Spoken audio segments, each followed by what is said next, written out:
परमात्मने नमः। 25वां अध्याय।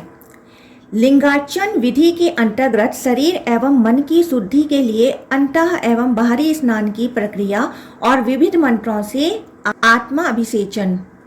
ऋषिगण बोले, हे सूत जी, लिंग स्वरूप महेश्वर महादेव की पूजा किस प्रकार की जानी चाहिए? अब आप हम लोगों को यह बताने की कृपा करें।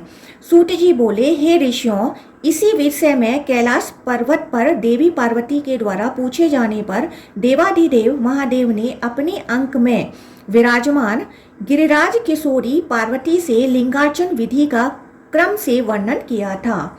हे सुव्रतों, उस समय समीप में ही स्थित सालंकायन के पुत्र नंदी ने उस विधि का श्रवण करके पहले ब्रह्मा पुत्र सनत कुमार को वह परम पवित्र लिंगार्चन विधि बताई और उनसे महातेजस्वी व्यास जी ने वह श्रुति प्रतिपादित विधि सुनी। सैलादी नंदी के मुख से स्नान तथा लिंग पूजा अनुष्ठान की जो विधि कही गई है एवं जो मैंने भी सुनी है, उस स्नान तथा अर्चन विधि का आप लोगों से वर्णन करूंगा। सैलादी नंदीकेश्वर बोले, ब्राह्मणों के कल्याण के निमित्त अब मैं स्नान विधि के विषय में कहूँगा। यह विधि पूर्वक किया गया स्नान सभी पापों को दूर करने वाला है। पूर्व काल में स्वयं भगवान शंकर ने इसके महत्व का वर्णन किया है। इस विधि से स्नान करने के बाद भक्ति पूर्वक एक बार शंकर जी की पूजा करके विधि पूर्वक निर्मित ब्रह्माकूच पंचगव्य का पान कर मनुष्य सभी पापों से मुक्त हो जाता है। हे ब्रह्मा जी के उत्तम पुत्र, ब्राह्मण आदि के हित के लिए देवादिदेव शंकर ने 3 प्रकार के स्नानों का वर्णन किया है। सर्वप्रथम जल स्नान करने के बाद श्रेष्ठ अग्नि स्नान, भस्म स्नान और फिर मार्जन रूप मंत्र स्नान करके परमेश्वर की पूजा करनी चाहिए। भावदुष्ट अर्थात श्रद्धा रहित प्राणी जल में स्नान करके तथा भस्म लगा लेने से शुद्ध नहीं हो जाता है। भावना से शुद्ध होकर ही मनुष्य को शुद्धि करनी चाहिए, अन्यथा नहीं। प्रलय पर्यंत सभी नदियों, सरोवरों तथा ताड़ागों में स्नान करके भी भावना से दूषित मन वाला व्यक्ति शुद्ध नहीं हो सकता है, इसमें संदेह नहीं है। तमोगुण के प्रभाव से मनुष्य का प्रसुप्त चित्त कमल जब ज्ञान रूपी सूर्य के प्रकाश से चेतना युक्त हो जाता है, तभी शुद्धि हो पाती है। मिट्टी, गोमया, तिल, पुष्प तथा भस्म आदि लेकर स्नान के लिए स्नान तीर्थ जाकर वहां तट पर कुछ बिछा लेना चाहिए। तदंतर दोनों पैर धोकर पुनः आचमन करके तीर देश में स्थित द्रव्यों से शरीर के मल का शोधन करने के उपरांत स्नान करना चाहिए। तत्पश्चात उदतासी वराहेण यह मंत्र पढ़कर मिट्टी लेकर उसमें शरीर की शुद्धि करनी चाहिए। अनंतर स्नान करके दूसरा पवित्र वस्त्र धारण करना चाहिए। पुनः मंत्रविद पुरुष को चाहिए कि वह गंध द्वाराम दुराधर्षाम इस मंत्र को पढ़कर कपिला गाय के भू स्पर्श रहित गोमय का शरीर लेपन करे। इसके बाद स्नान करके उस मलिन वस्त्र को छोड़कर पुनः श्वेत वस्त्र धारण करके स्नान करना चाहिए। समस्त पापों से विमुक्ति के लिए वरुण देव का आवाहन करके तथा मानसिक उपचारों से भगवान शंकर की विधिवत पूजा करके 3 बार आचमन कर जल को अभिमंत्रित करके शिव का स्मरण करते हुए तीर्थ जल में प्रवेश करें। इसके बाद गोता लगाकर ऋतंच सत्यंच इस अघमर्षण मंत्र का जप करते हुए उस जल में सूर्य, चंद्र तथा अग्नि इन तीनों के मंडलों का उस संयमी व्यक्ति को ध्यान करना चाहिए। फिर आचमन करके उस जल से निकलकर पुण्य की वृद्धि हेतु उस मंत्रविद को पुनः जल मध्य में प्रवेश करना चाहिए। मंत्रवेता गौश्रृंग के द्वारा अथवा प्रक्षालित प्लास पत्र रचित पुटक द्वारा अथवा कुशा और पुष्प आदि द्वारा ग्रहित जल से रुद्र सूक्त, नमस्ते रुद्र, पवमान सूक्त, ऋग्वेद की पवमानी ऋचाएं इत्यादि त्वरित संज्ञक मंत्र, तरत संबंधी इत्यादि आज्ञा अक्षर वाले मंत्रों, ऋग्वेद सम नौ मित्र आदि आदि 2 मंत्रों, शांति धर्म के सम 9 देवी 1 मंत्र, पंच ब्रह्मा पवित्र सघो जात आदि मंत्र पंचक का पाठ करते हुए इन मंत्रों के अधिदेवताओं के स्वरूप एवं ऋषियों का स्मरण करते हुए आत्म अभिषेचन करें। हे द्विजों, इस प्रकार जल से अपनी मस्तक पर अभिषेक करके त्रिनेत्र तथा पंचमुख परमेश्वर महादेव का हृदय में ध्यान करना चाहिए और अपने गृहा सूत्र की रीति के अनुसार आचमन करना चाहिए। तदंतर पवित्र स्थान में सुंदर आसन पर बैठकर हाथ में पवित्रक लेकर उस कुश के द्वारा दाहिने हाथ से अपने ऊपर जल छिड़कें। पुनः जल लेकर 3 बार आचमन करके सभी हिंसा तथा पापों के समन के लिए आलस्य रहित होकर अपने स्थान पर घूमते हुए प्रदक्षिणा करनी चाहिए। हे श्रेष्ठ द्विजों, इस प्रकार मैंने सभी ब्राह्मणों के कल्याण के लिए संक्षेप में स्नान तथा आचमन के अत्युत्तम विधान का वर्णन कर दिया। इस प्रकार श्रीलिंग महापुराण के अंतर्गत पूर्व भाग में स्नान विधि नामक 25वां अध्याय पूर्ण हुआ। 26वां अध्याय भगवती गायत्री का आवाहन तथा जप, सूर्य की प्रार्थना, सूर्य सूक्तों का पाठ, देव ऋषि पितृ तर्पण, पंच महायज्ञों का अनुष्ठान, भस्म स्नान एवं मंत्र स्नान। नंदिकेश्वर बोले, हे सनत कुमार, इस विधि से स्नान करने के पश्चात आयातो वरदा देवी इस मंत्र से महेश्वरी वेद माता गायत्री का आवाहन करना चाहिए और पुनः पाद्म, आचमन, अर्घ आदि अर्पित करना चाहिए। पुनः 3 बार प्राणायाम करके बैठे बैठे अथवा खड़े होकर 1000 अथवा 500 अथवा 108 बार गायत्री जी का गायत्री जप प्रणव के साथ नियम पूर्वक करना चाहिए। इन तीनों में किसी एक विधि से ही जप करना चाहिए। सूर्य को अर्घ देकर उनका पूजन कर सिर झुकाकर प्रणाम करके उत्तमे शिखरे देवी ऐसा कहकर माता का विसर्जन करके पूर्व दिशा में देखते हुए वेद माता महेश्वरी गायत्री का अभिवंदन करके दोनों हाथ जोड़कर सूर्य की प्रार्थना करनी चाहिए। उदत्यम जात वेदसम तथा चित्रम देवनाम, इन मंत्रों से सूर्य तथा ब्रह्मा को नमस्कार करके ऋग्वेद, यजुर्वेद तथा सामवेद के सूर्य संबंधी सूक्तों का विधान पूर्वक पाठ करके 3 बार सूर्य देव की प्रदक्षिणा करनी चाहिए। इसके बाद आत्मा, अंतरात्मा तथा परमात्मा का ध्यान करके सूर्य, ब्रह्मा एवं अग्नि को प्रणाम करना चाहिए। पुनः मुनियों, पितरों तथा देवताओं सभी का उनका अपने नाम से आवाहन करें।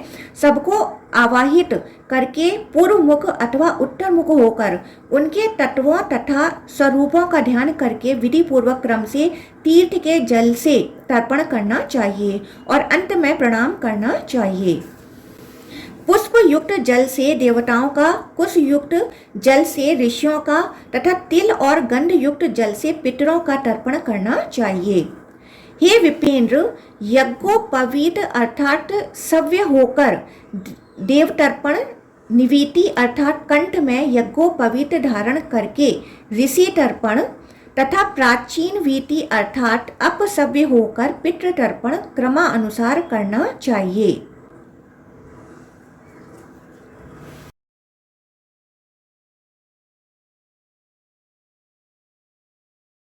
सभी सिद्धियों की प्राप्ति के लिए बुद्धिमान तथा विद्वान वेदज्ञ ब्राह्मण को चाहिए कि वह अंगुली के अग्रभाग से देव तर्पण, कनिष्ठ अंगुली से ऋषि तर्पण एवं दाहिने अंगूठे से पितृ तर्पण संपन्न करे।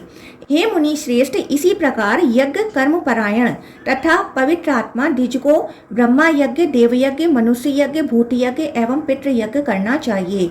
हे विप्रों, अपनी शाखा का अध्ययन करना ब्रह्मा यज्ञ कहा गया है तथा अग्नि में अन्न आदि का हवन देव यज्ञ कहा गया है। उसी प्रकार सभी भूतों के लिए विधि पूर्वक बलि देना भूत यज्ञ कहा जाता है। यह भूत यज्ञ प्राणियों को ऐश्वर्य प्रदान करने वाला है। वेद वेता एवं तत्वज्ञ ब्राह्मणों को उनकी भार्या सहित सभी को प्रणाम करके उन्हें अन्न का दान करना मनुष्य यज्ञ कहा जाता है। पितरों के निमित्त जो श्राद्ध आदि संपन्न किया जाता है उसे पितृ यज्ञ कहते हैं।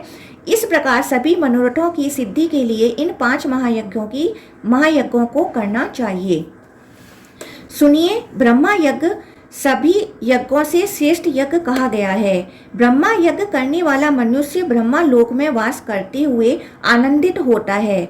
ब्रह्मा यज्ञ से इंद्र समेत सभी देवता, ब्रह्मा, भगवान विष्णु, नील लोहित शंकर जी, सभी वेद तथा पितृगण संतुष्ट हो जाते हैं। इसमें किसी प्रकार की शंका नहीं करनी चाहिए। ब्रह्मा यज्ञ करने के लिए ब्रह्मा यज्ञवेता ब्राह्मण को गांव से उतनी दूर बाहर चले जाना चाहिए जहां से झोंपड़ियों की छत तक दिखाई ना दे।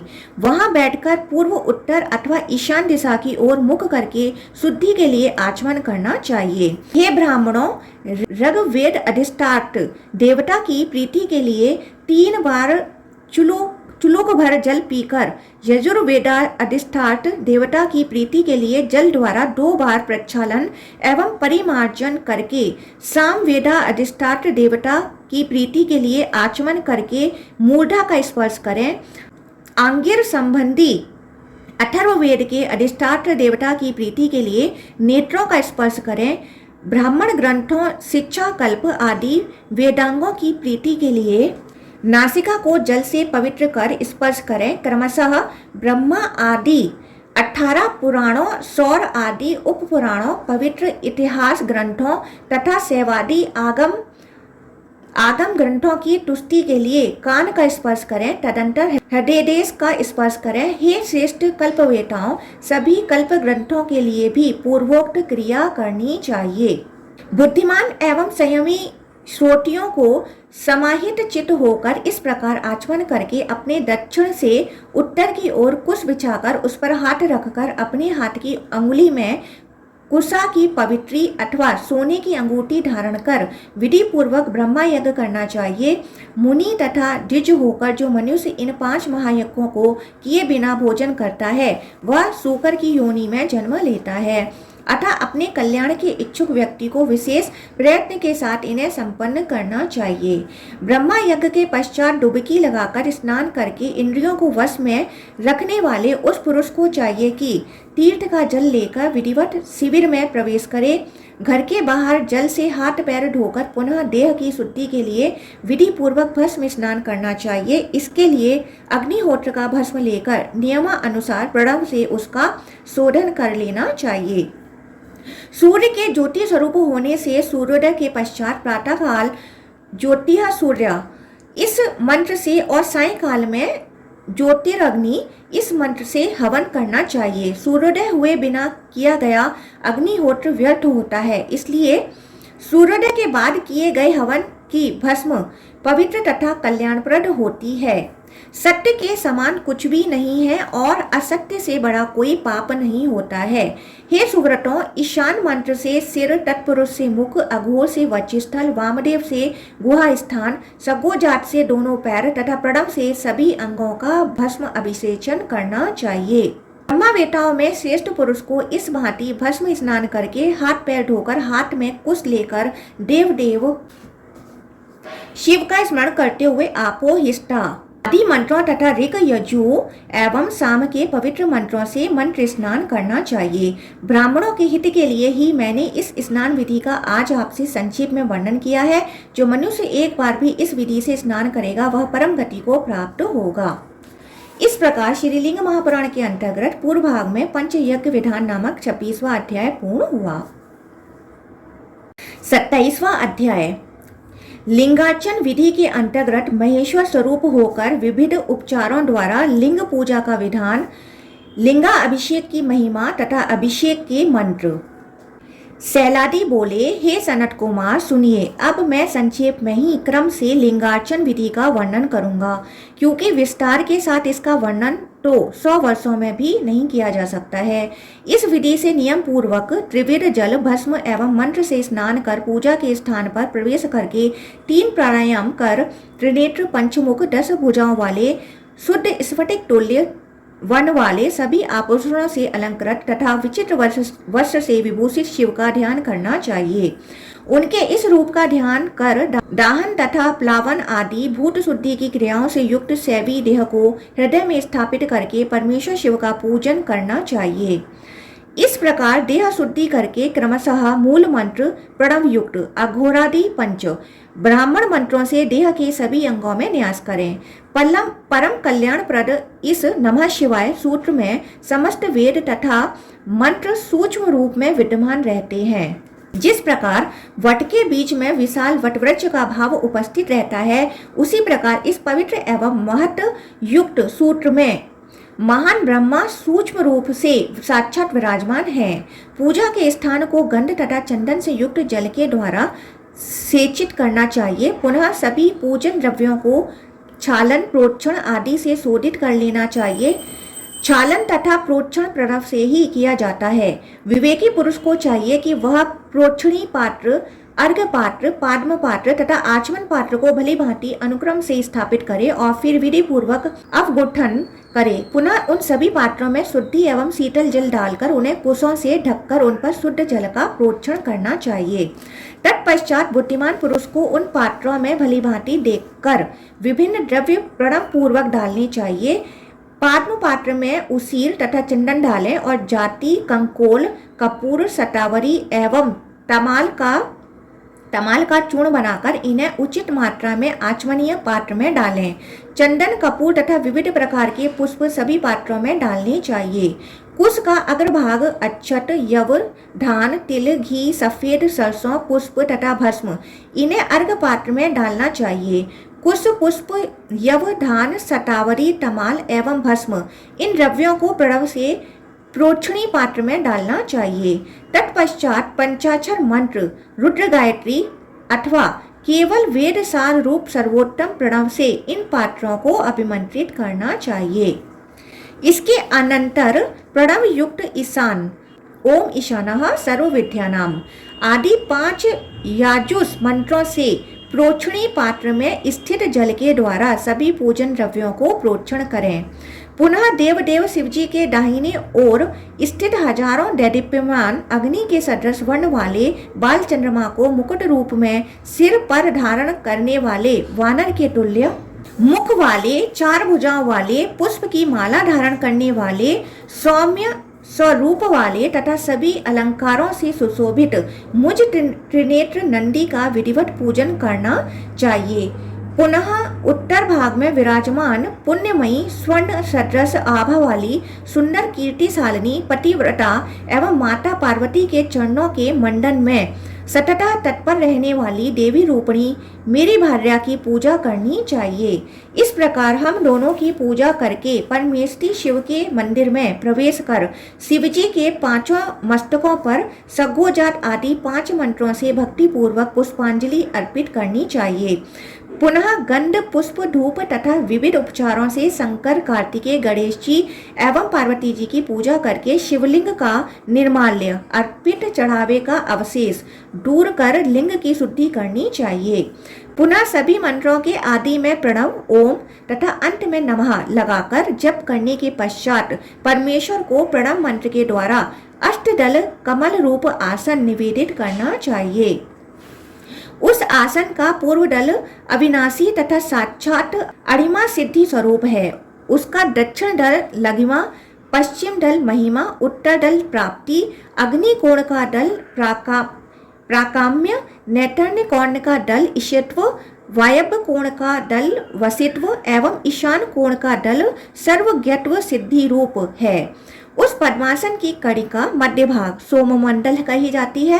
सोममंडल के नीचे सूर्य मंडल तथा उसके भी नीचे साक्षात अग्नि मंडल है। चारों उपदिशाओं आग्नेय, नैतन्य, वायव्य तथा ईशान में धर्म आदि, धर्म, ज्ञान, वैराग्य एवं ऐश्वर्य, पूर्वादि चारों दिशाओं पूर्व, दक्षिण, पश्चिम तथा उत्तर में अव्यक्तादि, अव्यक्त, महत्व तत्व, अहंकार एवं चित्त। सोम मंडल के ऊपर 3 गुण सत्व, रज, तम, इनके ऊपर 3 आत्माएं विश्व, तेजस तथा प्राज्ञ और उसके ऊपर शिव पीठी का विराजमान है। ऐसे अनंत स्वरूप आसन की कल्पना करनी चाहिए। पुनः सग्गोजातम प्रपगामी इस मंत्र से परमेश्वर शिव का आवाहन करके वामदेव मंत्र से आसन के ऊपर उन्हें स्थापित करें। फिर रुद्र गायत्री मंत्र से सानिध्य, अघोर मंत्र से निरोधन तथा ईशानः सर्व विद्यानामः इस मंत्र से शिव की पूजा करें। पाद्म, अर्घ्य एवं आचमन परमेश्वर को अर्पित करें। पुनः गंध तथा चंदन युक्त जल से उन्हें विधि पूर्वक स्नान कराएं। इसके बाद पात्र में विधि विधान से पंचगव्य बनाकर उसे प्रणव से अभिमंत्रित करके पुनः प्रणव मंत्र से उस पंचगव्य से शिव को विधिवत स्नान कराएं। इसके अनंतर प्रणव तथा वेद मंत्रों का पाठ करते हुए गौघृत से, मधु से, इक्षु रस से एवं अन्य पवित्र द्रव्यों से महादेव का अभिषेक करना चाहिए। इसके बाद पवित्र जल पात्रों से जल छोड़कर साधक को भलीभांति शिवलिंग का प्रक्षालन, शुद्ध स्नान कर लेना चाहिए। इसके बाद साधक को श्वेत वस्त्रों से यथाविधि जल का शोधन करके स्वर्ण, चांदी, ताम्र पात्र अथवा कमल पत्र, पलाश पत्र, शंख अथवा शोधित सुंदर मृतिका पात्र लेकर उसे पूर्वोक्त शुद्ध जल से पूर्ण कर लेना चाहिए।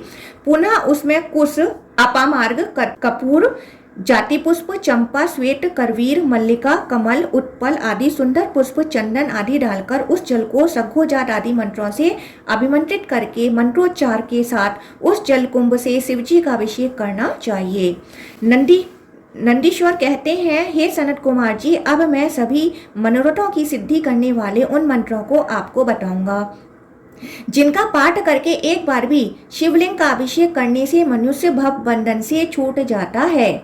सूत जी बोले, हे मंत्र वेता ऋषिगण, पवमान ऋग्वेदिया पावमानी ऋचाएं, वाम सूक्त रक, रुद्राध्याय शुक्ल यजुर्वेद, अथर्ववेदीय नीलरुद्र, पवित्र श्री सूक्त ऋग्वेद, रत्रि सूक्त ऋग्वेद, कल्याण प्रद चमक यजुर्वेद, होतार मंगल में अथर्वशीर, शांति भारुंड, अरुण वारुण, ज्येष्ठ वेदव्रत, आंतर पुण्यप्रद पुरुष सूक्त यजुर्वेद, त्वरित रुद्र, कपि कपर्दी, सामवेदीय, आवो राजा, बृहच्चंद्र, विष्णु विरूपाक्ष, स्कंद, शिव की 100 ऋचा, पंच ब्रह्मा, सगोजात आदि 5 मंत्र, नमः शिवाय तथा केवल प्रणव मंत्र से ही सभी पापों के समन हेतु देव देवेश शिव का अभिषेक करना चाहिए। तत्पश्चात भगवान शंकर को वस्त्र, यज्ञोपवीत, आचमनीय गंध, पुष्प, धूप, दीप, नैवेद्य, सुगंधित जल, पुनः आचमन, रत्न जटित मुकुट, सुंदर छत्र, आभूषण तथा मुखवास, तांबूल आदि उपचार प्रणव मंत्र क्रम से अर्पित करना चाहिए। इसके बाद स्फटिक के सदृश वर्ण वाले कला रहित अविनाशी समस्त देवताओं के भी कारण सभी लोकों में व्याप्त परात्पर ब्रह्मा, विष्णु, इंद्र, रुद्र आदि देवताओं तथा देव ऋषियों से अगम्य श्रुतियों के अनुसार वेदों एवं उपनिषदों के ज्ञाताओं से भी अगोचर आदि मध्य अंत से रहित भव रोग से संतप्त प्राणियों के लिए औषध रूप प्रसिद्ध शिव तत्व शिवलिंग में प्रतिष्ठित हैं। इस प्रकार से शिवलिंग में महादेव का ध्यान करना चाहिए। पुनः लिंग के शीर्ष पर प्रणव मंत्र से पूजा करनी चाहिए और विधि पूर्वक श्रोत पाठ करके नमस्कार तथा प्रदक्षिणा करनी चाहिए। इसके बाद अर्घ्य प्रदान करके महादेव के चरणों में पुष्प अर्पित कर उन्हें साष्टांग प्रणाम करें एवं देवाधिदेव शिव मुझ में समाहित हैं ऐसी भावना करें। हे सनत कुमार जी, इस प्रकार मैंने शिवलिंग के उत्तम पूजन विधान का वर्णन संक्षेप में कर दिया और अब आपको अभ्यंतर लिंगार्चन विधि बताऊंगा। इस प्रकार श्रीलिंग महापुराण के अंतर्गत पूर्व भाग में लिंगार्चन विधि नामक 27वां अध्याय पूर्ण हुआ। 28वां अध्याय भगवान महेश्वर के आभ्यंतर पूजन का स्वरूप, सकल तथा निष्कल तत्व की व्याख्या, 26 तत्वों का परिगणन एवं संपूर्ण चराचर जगत की शिव रूपता। सैलादी बोले, अपने हृदय में अग्नि मंडल, सूर्य मंडल तथा चंद्र मंडल का ध्यान करें। पुनः क्रम से उसके ऊपर 3 गुण, 3 आत्मा एवं उसके ऊपर कला युक्त स्वरूप वाले कला रहित अर्धनारीश्वर महादेव की भावना करके ध्यान योग के द्वारा उनका पूजन करना चाहिए। यदि चिंतक के ध्यान अवस्थित चित्त में चिन्ह तत्व बहुविध कहे जाने के कारण अनेक रूपों में प्राप्त भी हों, तब भी अभेद बुद्धि के कारण चिंता करना उचित नहीं है। इसलिए यजमान को चाहिए कि अपने परम प्रयोजन जो ध्येय रूप सदाशिव हैं उनका ही ध्यान, स्मरण और ज्ञान प्राप्त करें। अन्यथा पुरुष इस शरीर में ब्रह्मा सदाशिव को कभी नहीं प्राप्त कर सकेगा। देह ही पुर है, उस पुर में शयन करने के कारण ही जीव पुरुष कहा जाता है। जो यज्ञ में याज्ञ का यजन करता है वह यजमान कहा जाता है। महेश्वर ध्येय है, उनका चिंतन ही ध्यान है, मोक्ष ही जीवन का प्रयोजन है। इन तथ्यों को भली भांति जानने वाला ही वास्तविक रूप में प्रधान पुरुष शिव को प्राप्त कर सकता है। यहाँ कुल 26 तत्व हैं। इनमें 26वां ध्येय है, 25वां ध्याता जीव है तथा 24वां तत्व अव्यक्त अर्थात प्रकृति है। महत आदि अर्थात महत्व तत्व, अहंकार, 5 तन्मात्राएं, ये 7, 5 कर्मेंद्रियां, 5 ज्ञानेंद्रियां, 5 महाभूत तथा मन, ये ही 26 तत्व हैं। इनमें 26वां तत्व शिव है, वही ब्रह्मा का तथा संसार का रचयिता और भरण करता है। उसी रुद्र ने हिरण्यगर्भ को उत्पन्न किया। भगवान शंकर विश्वाधिक अर्थात जगत के परम कारण, विश्वात्मा तथा विश्वरूप कहे गए हैं। इस प्रकार माता पिता के बिना पुत्र उत्पन्न नहीं हो सकते, उसी प्रकार उमा सहित शिव के बिना तीनों जगत की उत्पत्ति संभव नहीं है। सनत कुमार बोले, यदि परमात्मा महेश्वर शिव ही सब कुछ करने तथा कराने वाले हैं, साथ ही आपने यह भी कहा है कि वह परमेश्वर शिव नित्य विशुद्ध चैतन्य निष्कल तथा मुक्तिदाता हैं, तो फिर वह अल्पात्मा जीवों को बंधन मोक्ष क्यों देते हैं? और फिर निष्कल अर्थात निष्क्रिय होते हुए वे ऐसा कैसे कर सकते हैं? सैलादी बोले, काल संपूर्ण जगत का सृजन करता है और परमेश्वर कुछ भी करने के लिए काल को सदा प्रेरणा प्रदान करता है, अर्थात काल के माध्यम से परमेश्वर जीवों को बंधन मोक्ष देते हैं। निष्क्रिय मन शिव का ध्यान करता है, इसलिए वह भी निष्क्रिय स्वरूप वाले हैं। उसी परमेश्वर के कर्म से यह समग्र जगत प्रतिष्ठित है, क्योंकि यह जगत उस देव महेश्वर की अष्टमूर्ति है। आकाश, पृथ्वी, वायु, तेज, जल, यजमान, सूर्य तथा चंद्रमा, इन 8 मूर्तियों के बिना यह जगत नहीं हो सकता है।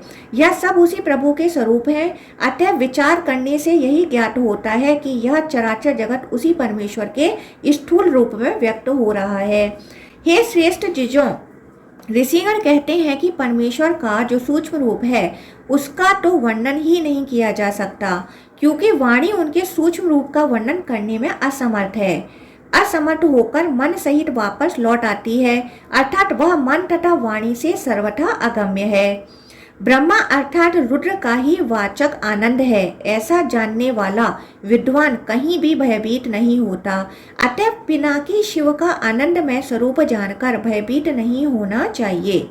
सर्वत्र रुद्र की ही विभूतियां व्याप्त हैं, ऐसा विश्वास पूर्वक जानकर तत्वदर्शी मुनियों ने कहा है कि सब कुछ रुद्र ही है। परमेष्टि शिव की महिमा को समझकर उन्हें सततः नमस्कार करते हुए इस संपूर्ण जगत को ब्रह्मा अर्थात शिव से व्याप्त मानना चाहिए।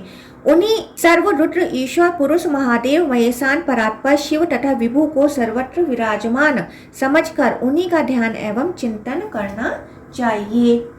हे सुव्रत, चक्रव्यूह मार्ग से अर्थात ध्येय, ध्यान, यजमान और प्रयोजन रूप से विचार करके तथा देख करके जो परमेश्वर को जान लेता है वह मुक्त हो जाता है।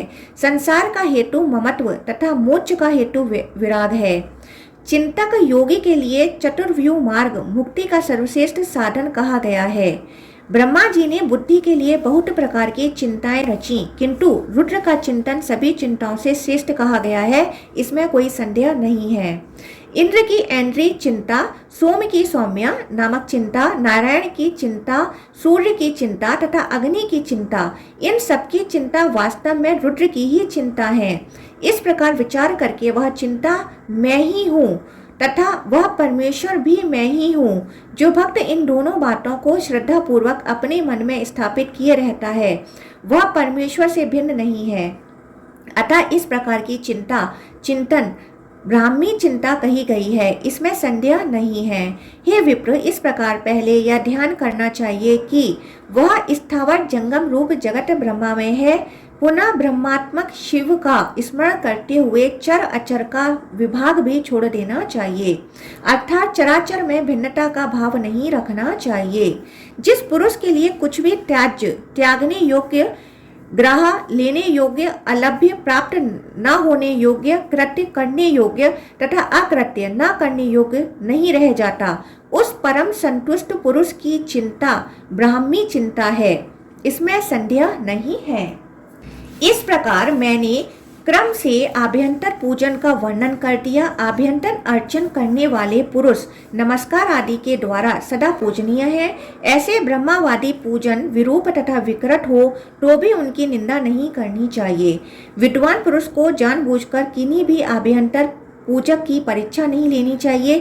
अल्प बुद्धि वाले ऐसे निंदक उसी प्रकार दुख से पीड़ित होंगे जैसे प्राचीन काल में दारुवन में रुद्र की निंदा करके मुनियों ने कष्ट प्राप्त किया था। अतएव वर्णाश्रम में रहने वाले पुरुष को चाहिए कि वे वर्णाश्रम से अतीत ब्रह्मावेताओं की सदा सेवा करें तथा उन्हें नमस्कार करें। इस प्रकार श्रीलिंग महापुराण के अंतर्गत पूर्व भाग में शिवार्चन तत्व संख्यादि वर्णन नामक 28वां अध्याय पूर्ण हुआ।